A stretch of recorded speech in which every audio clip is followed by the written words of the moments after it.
Hello and welcome to the channel. My name is Alexander, and in today's video we have my BEng final year project, a humanoid simulator, along with a live demo of the project and a live demo of how to get your robots from Fusion 360 and into Webots. Stay tuned. Alright, firstly, if you want to skip directly to the tutorial, the tag should be in the description. But with that out of the way, we'll start with a bit of info on my project, with a bit of history, then followed by some information on the focus of the actual project, because it's not just a simulator, a comparison in what it's currently used on the market, as well as problems encountered, work done, the future of the project, and all that. Right, so a bit of the history of the robot. University of Plymouth has had a history of humanoid robots participating in competitions from about 2004 to 2015. Now RoboSoc is reviving one of the humanoids, Scott, who stood for the first time in February 2020. At about 85 centimeters height, it features 20 joints and a camera on its head, but doesn't really have any proper hardware other than the motors, doesn't really have any sensors or any software. The project presents the next step in Scott's development, introducing and connecting it to a simulator, with focus on, of course, what simulator should we use and what is the easiest method for an undergraduate to simulate such a humanoid. Now, in robotics, simulators can be used for developing software as well as hardware. They enable parallel work between different teams, ensure safety of personnel and equipment in tests, and allow development without physical access to the robot, which, as we all know, in COVID times is really important. Now, the focus of the project, initially it was just making a simulator for Scott. However, in time and with various knowledge that I gained along the way, I decided to also transform the project into finding a workflow that is much more streamlined for undergraduates to get into humanoid robotics, because it's a very fun topic to research about. However, the level of knowledge that you have to get before you even start working on a humanoid is quite high. Also the project, because I initially was working with a simulator called Sim, but that didn't really work out, so this is also about a comparison between two different simulators, Sim and Webots. Now this is a very rough comparison of the simulators. Basically, the main difference between Sim and Webots is that one is more focused on the kinematics, that being Sim, and has a hybrid engine with physics for simulation of the sensor feedbacks, while Webots is more concerned with the physics part of the simulation and less about the kinematics, although it does have some great support for kinematics. Right now, I personally chose Webots for the reasons that you can see right here. Probably the most compelling of which is that it's much easier to use. You don't need to be a power user of ROS being Robot Operating System. You don't need to be a power user of Linux. It's really straightforward, and it does have a lot of community support. Problems encountered in this project were mostly the community support for Sim. Apparently it's a bit of widely used in the industry. However, when it comes to actual tutorials that you can find on YouTube or on Google, it does have a high barrier of entry within the knowledge department.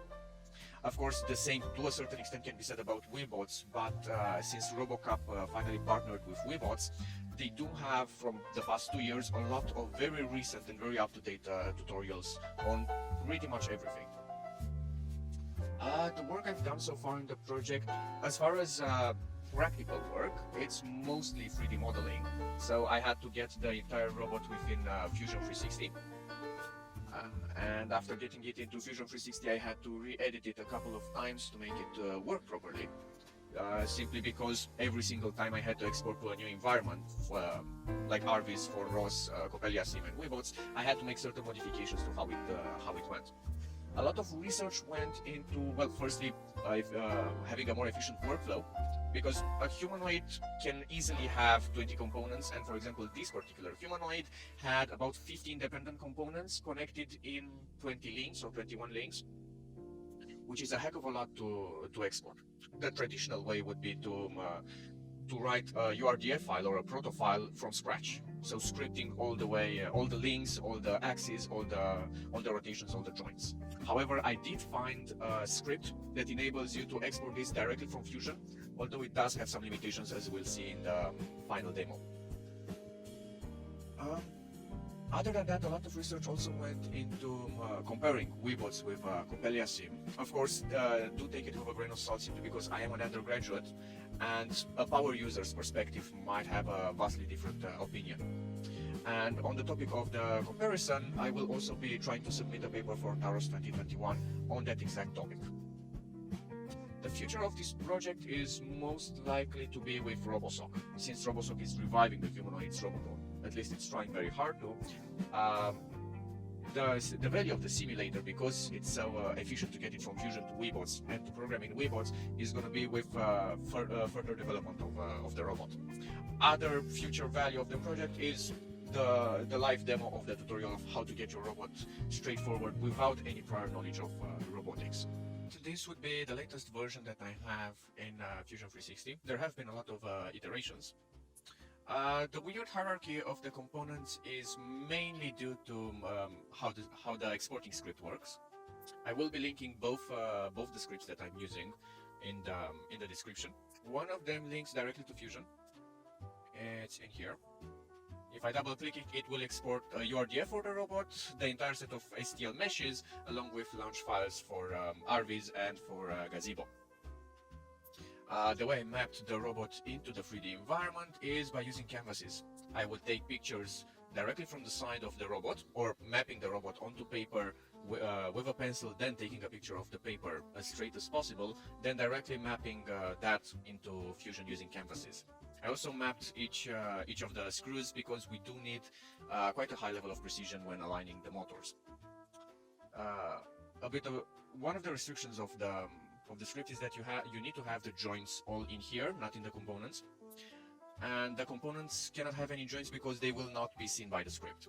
Not sure why that is. As you can see, one link can have multiple components in it, and that's just fine. It's going to export it as one mesh file. If we pop into Linux, that is the second script that I'm using, URDF to Weebots, which is provided by Weebots directly. The folder that Fusion exports can be imported directly in here and can be used to launch various things. Now, if we go into Weebots, I can show you the current version of the project. I did run a very simple controller for it, just to showcase what is easily achievable in Weebots. As you can see, it's basic C++. It does have a lot of tutorials, that's why I was able to make it so easily. With all the normal buttons, you can fast forward the entire simulation. You have a lot of options in here.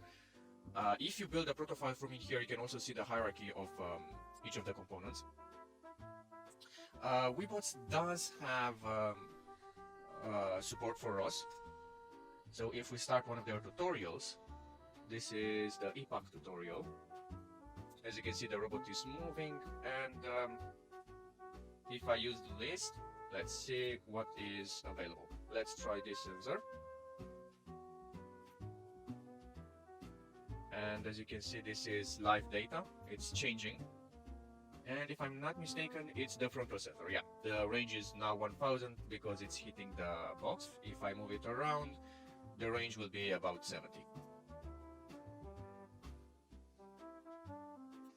The same file, the same folder can be used in ROS and RVs without even converting it to a URDF. The script technically exports directly a sucker file. This is how ROS sees it. You can see all the links in here. Right now they don't have any limitations because I wanted to test them as continuous to test the physics of Weebots. And right here we have the robot in Coppelia Sim. Of course, because I couldn't manage to connect Coppelia Sim to ROS, simply because the scripting had an error with probably it's an issue of deprecation, because I'm using Ubuntu 18 with ROS Melodic, and they might not be supporting it anymore. For certain is that I couldn't really manage to connect them properly. Another thing that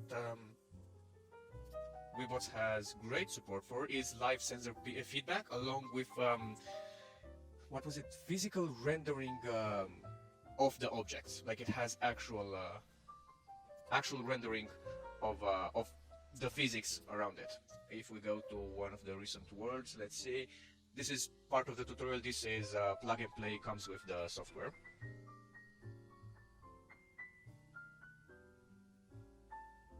So the simulation has started, and as you can see right here, you can see the camera.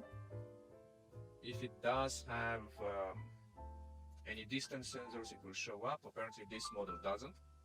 And you can also control the camera. Right now I'm controlling it with my keyboard.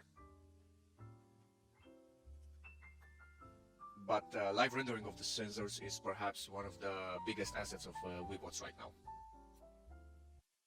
And that's about it for the live demonstration of my robot. Now proceeding with the demo for the tutorial. Let's say you have the robot into Fusion. This is just a very, very simple mock-up. What you have to keep in mind is that each component cannot have inside of it joints, because the script will not see them. However, the component can contain other components without any major issues. It cannot contain joints because all the joints need to be up here in the top component. And do keep in mind that you need to create the base link that needs to have this exact name in order for the script to work. Now we can go to scripts and add-ins. I will be linking both scripts in the description, and they do have guides on how to install them very easily. We double click on this. Let's say we make a new folder, and we select the folder, and if it all goes well, successfully created your URDF file. It does export the meshes as well, so you can use this for other applications as well.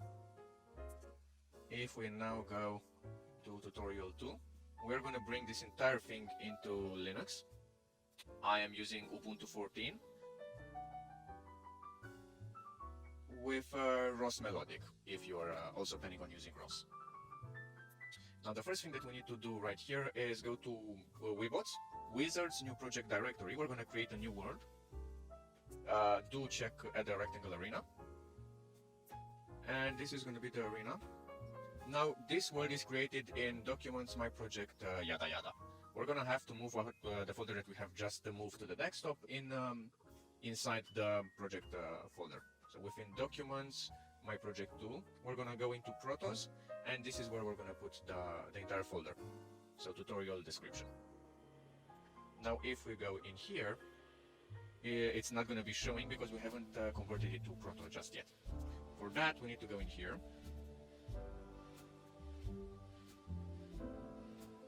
And go to this address. So Documents, My Project 2, Protos. We're going to go inside of it in the URDF section. Then we're going to go on the second script's website. We need to copy this entire command. If we paste it right here, we're going to need to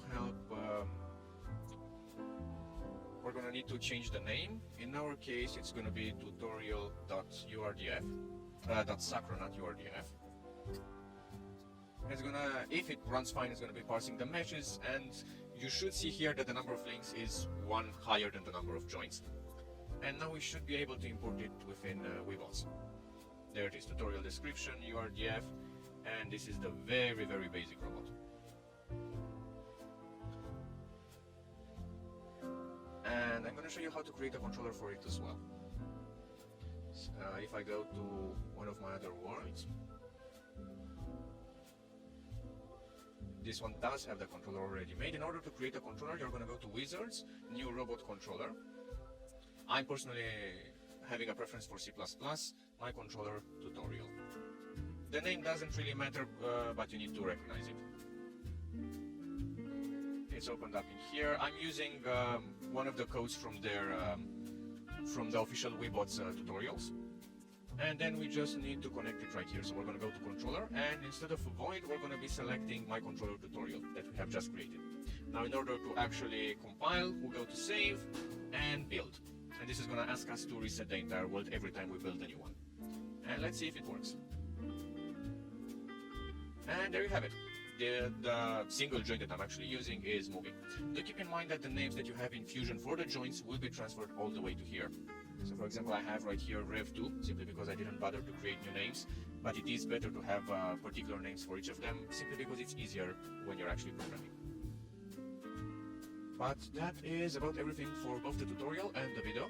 Thank you for watching, and if you have any questions, just leave them in the comments.